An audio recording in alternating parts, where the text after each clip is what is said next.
প্রিয় শ্রোতা বন্ধু, প্রভু যিশুর নামে খ্রিস্টীয় শুভেচ্ছা জানাই।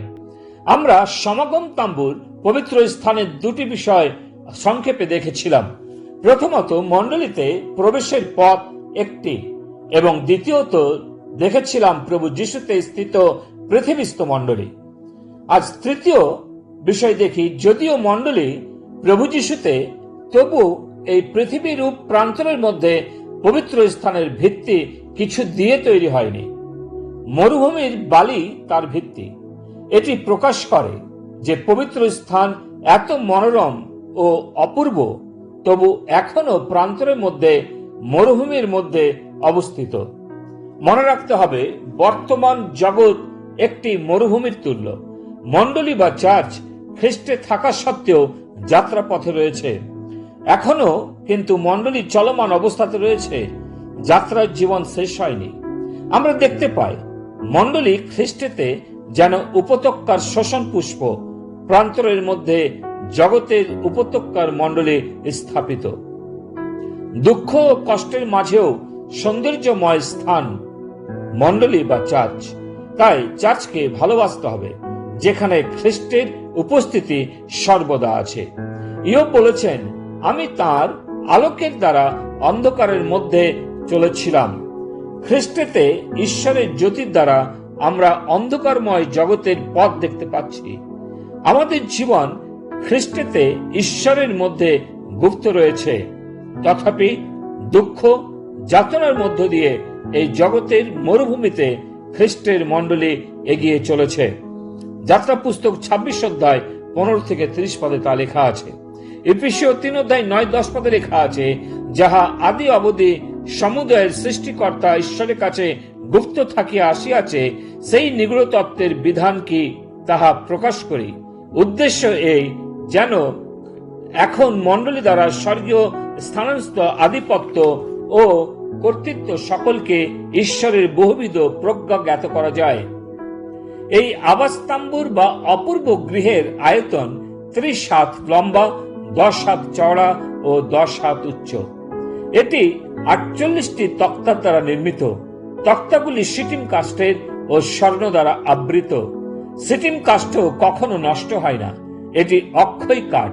তাই এটা প্রকাশ করে প্রভু যিশু নিষ্পাপ এবং অক্ষয়, অনন্তকাল স্থায়ী। আবার এই সিটিম কাঠ প্রভু যিশুর মানবতা প্রকাশ করে। সমাগম তাম্বু দুই ভাগে বিভক্ত। প্রথমটি 20 হাত ও শেষেরটি 10 হাত। এদের দৈর্ঘ্য ও প্রস্থ, উচ্চতা সমান। এটি 4টি স্তম্ভের দ্বারা বিভক্ত। স্তম্ভগুলির স্বর্ণাবৃত। একটি শ্বেত মসৃণা বস্ত্র, তাতে করূপ চিত্রিত নীল, বেগুনি ও লাল সুতোর সূচি শিল্প এটি ছোট্ট ভাগটিকে আলাদা করেছে। তিরস্করণী রূপে আরো বড় ভাগটি হচ্ছে পবিত্র স্থান, যার প্রবেশদ্বার পূর্ব দিকে। বাইবেলে পূর্ব দিক এক বিশেষ কথা ঘোষণা করে। সমাগম তাম্বু 5টি তাম্বু, স্বর্ণাবৃত, মাথায় সোনার মুকুট। এই স্তম্ভের যে পর্দা, সেটি শ্বেত, লাল ও নীল বেগুনি কাজ করা। তাকে সমাগম তাম্বুর দ্বার বলে। প্রথমত তহশ্চর্মের আবরণ, বাইরের আবরণ। দ্বিতীয়টি মেষচর্মের আবরণ, যেটা তহশ্চর্মের নিচে। তৃতীয়ত ছাগ লোমজাত আবরণ, মেষচর্মের নিচে। এবং চতুর্থ আবাস আবরণ, ছাগ লোমের নিচে। মসৃণা বস্ত্র প্রকাশ করে পবিত্র স্বর্গীয় গৌরবময় যিশু। এই কাঠামোটির বাইরের আবরণ প্রথমে তহস বা খটাসের চামড়া, তার নিচে মেষচর্ম লাল রঙের রাঙানো, তার নিচে ছাগলোমের আবরণ। এগুলি একত্রে যুক্ত। তহশ্চর্মের কোনো মাপ দেওয়া হয়নি, আর আবরণের বিষয়েও আমাদের অজানা।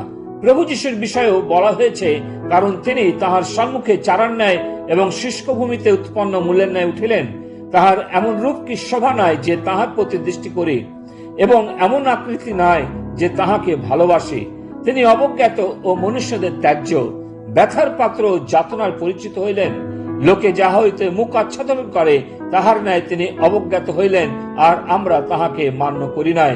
যেসায় তার 53 অধ্যায় প্রথম 2 পদে লেখা আছে, তহশ্চর্মের আবরণ দেখে কেউ অনুমান করতে পারে না তার ভিতরে স্বর্ণ, ধন সম্পত্তি এবং রং বেরঙের বহুমূল্য বস্ত্র দ্বারা সুশোভিত।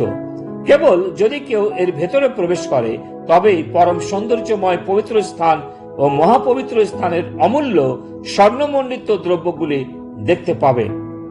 যখন একজন ব্যক্তি পাপ স্বীকার করে, প্রভু যিশুতে বিশ্বাস স্থাপন করে, তখন সেই ব্যক্তি খ্রিস্টরূপী আবাসের সৌন্দর্য দেখতে পাবে। সমাগম তাম্বুর পর্দা প্রভু যিশু খ্রিস্টের কথা প্রকাশ করে। প্রথমত, বহুমূল্য ও সব থেকে উৎকৃষ্ট দস্যুতি মসিনা বস্ত্র, রঙগুলিও চমৎকার। তার উপরে করুবের সূচি শিল্প এটি বোঝায় মণ্ডলীর পাশে স্বর্গদূত শিবির স্থাপন করেছে। দ্বিতীয়, করুণা। সিংহাসনের ওপর যেমন স্বর্গদূত, তেমনি সমাগম তাম্বুর চারপাশে। স্বর্গদূতরা কেবল সিংহাসন ঘিরে থাকে না, কিন্তু প্রাচীনরাও থাকেন, যা প্রকাশিত বাক্য 5 অধ্যায় 11 পদে লেখা আছে। পরে আমি দৃষ্টি করিলাম, এবং সেই সিংহাসনের ও প্রাচীন বর্গের চারিদিকে অনেক দূতের রব শুনিলাম, তাহাদের সংখ্যা অযুত গুণ অযুত ও সহস্র গুণ সহস্র। প্রিয়, এক মনোরম গৃহের অভিজ্ঞতা খ্রিস্ট বিশ্বাসীরা পেতে চলেছে। আপনি কি নিজেকে প্রস্তুত করেছেন? ঈশ্বর তার বাক্য আশীর্বাদ করুন।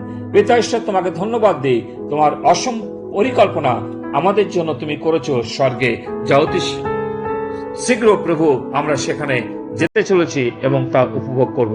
ধন্যবাদ দিই, প্রার্থনা প্রভু যিশু নামে চাই, আমেন।